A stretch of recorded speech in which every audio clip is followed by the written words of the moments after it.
I'm Ben Meiselas from the MeidasTouch network. Ron DeSantis, what comes to mind when you hear his name? Wannabe fascist, utterly corrupt, and also incompetent. And it's that unique combination that makes Ron DeSantis so dangerous, but also sometimes so fun to expose. And let me just give you the most recent example. And this is where Ron DeSantis wanted the government of Florida, in typical fascist fashion, to take over Disney World in Orlando, which was previously self-governed under the Reedy Creek Development Board, and DeSantis wanted to replace it with his right-wing extremists that he called the Central Florida Tourism Oversight District. But when the Oversight District came into power after Ron DeSantis promoted his performative fascism of stopping the woke, they were so incompetent that they didn't even realize that in a series of public hearings, the prior board, the Reedy Creek Board, which was controlled by Disney, essentially passed a deal which would strip the new board of all of their power. And had the new board, had DeSantis just been paying attention, they could have objected to it. They could have tried to call it out. All this was being done in open sight, but because DeSantis was so focused on his performative fascism, well, the results were utterly humiliating for Ron DeSantis. So I want to break this down for you, but someone who could break it down better is a new correspondent here on the MeidasTouch network. Her name is Dina Doll, who I want to introduce to you all. For those who saw our coverage of the Manhattan grand jury's criminal indictment of Donald Trump, you saw Dina appear there.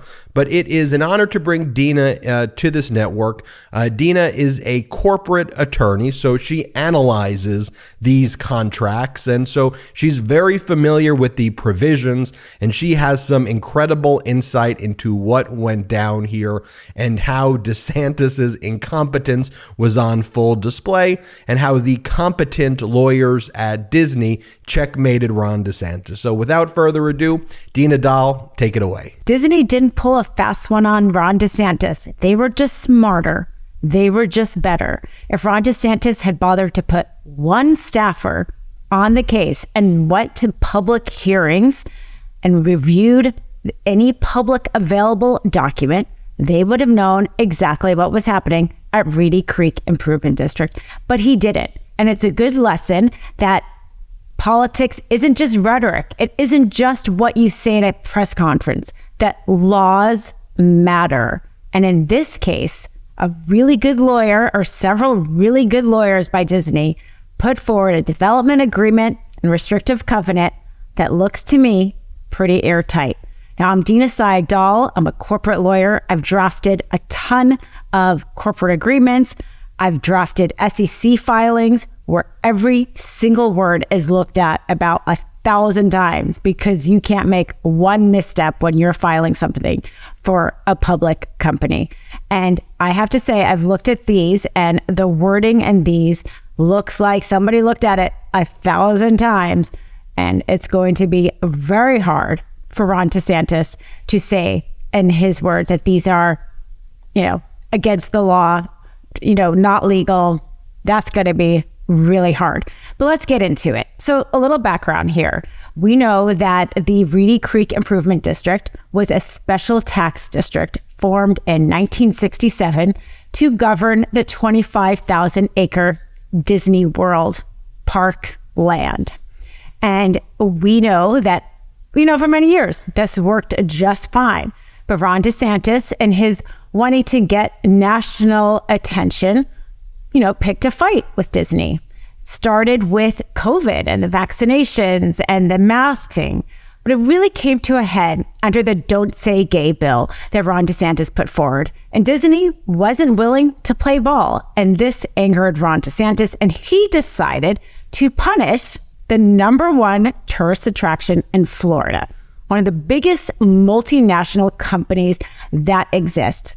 He thought he could do it with just a lot of bluster and a lot of words. And again, some really good lawyers showed that's just not possible. And so what happened was, at first he wanted to completely abolish this special tax district. But he soon found out that if he did that, the taxpayers would be on the hook for a lot of money. They would have to pay for the policing. They would have to pay for the fire department. They would have to pay for the special bond that was already outstanding. And so they pivoted. And instead, he wanted to control Disney by appointing, there was 5 members to this board, the Reedy Creek board. He wanted to appoint his cronies to the board, his 5 people to the board. And in his own words, he said that Disney should go back to, different types of entertainment, the kind that Walt, had envisioned apparently. So he was clearly trying to use his influence by appointing his own people. And he thought that would be able to appoint the creative content of this huge company. He thought, again, he could do this. And the legislature passed the bill February 10th of this year, allowing the governor of Florida to appoint those 5 members. But in the meantime, Reedy Creek Improvement District, which is a public corporation, made a few changes on their part. And let's just talk real fast strategically. In the meantime, Walt Disney itself, or the Disney Corporation itself, it played it really straight. They said they were willing to work within the framework and didn't, in a PR move, kind of fluster any feathers, which they don't have to. What they did have to do, or not them, the district, the public corporation Reedy Creek District had to do, was have public hearings on any changes that they were going to have. And they did have those public hearings. They had them, February 8th, and in January, they had public hearings. They had several public hearings because they were going to enter into a development agreement and this restrictive covenant. And in order to do that as a public corporation, they would have to have public hearings, public comment before adopting it. So they did do those things. And in the development agreement, which is going to last for 30 years, they say that Disney has complete control over the development of that land, complete control over the development of that land. And not only that, the restrictive covenant, and what a restrictive covenant is a restriction that now runs with the land. You can have a covenant that's both a restriction or a covenant that's a benefit that runs with the land. It is no longer an agreement that future parties can amend or not amend. That is the development agreement. In 30 years, different people can come up with a different development agreement. But a covenant, once it's on the land, stays on the land. And so this restrictive covenant says that the Reedy Creek Improvement District cannot use the Disney name in any way, shape, or form. They're really left with only maintaining the roads, basically. Anything involving Disney itself, Disney now has the right and control over it, not this Reedy Creek Public Corporation. So basically what Reedy Creek, the public corporation, those 5 existing board members did was give Disney complete control over its name, over its development. And they did it in a very legal way, in a very public way, with public hearings. Now, everyone's talking about this reference to King Charles. And the reason why there is this reference to King Charles in the restrictive covenant, not in the development agreement, but in the restrictive covenant, is we have this thing called rule against perpetuities. It means that in relation to property, you can't say that something lasts forever. Because with property, it does last forever. And they don't want maybe future owners not to be aware of the covenant. So they have you put a time restriction on it.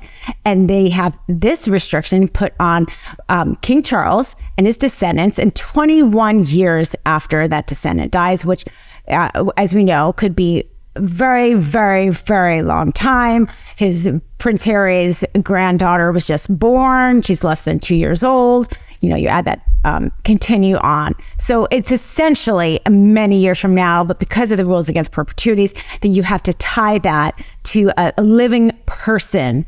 And that's how they added the King Charles reference in there. So looking at this, I think they're going to have a real uphill battle, Ron DeSantis and his team trying to say that this is illegal. They might try to argue that there was that the board members breached their fiduciary duty, that maybe there's a frustration of purpose of what the board was meant to be. But that's going to be very difficult. I don't think there was any purpose set out at the board in any kind of specificity. Again, this is from 1967. They're not envisioning something like this happening.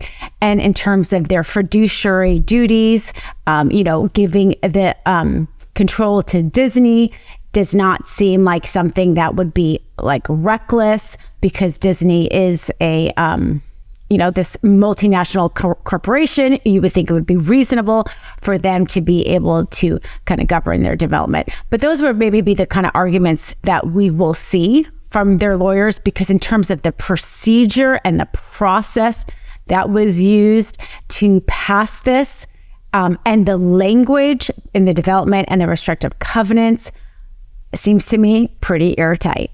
The best part of waking up? MAGA Tears in my cup. Check out the new MAGA Tears mug, available now at store.MeidasTouch.com. That's store.MeidasTouch.com.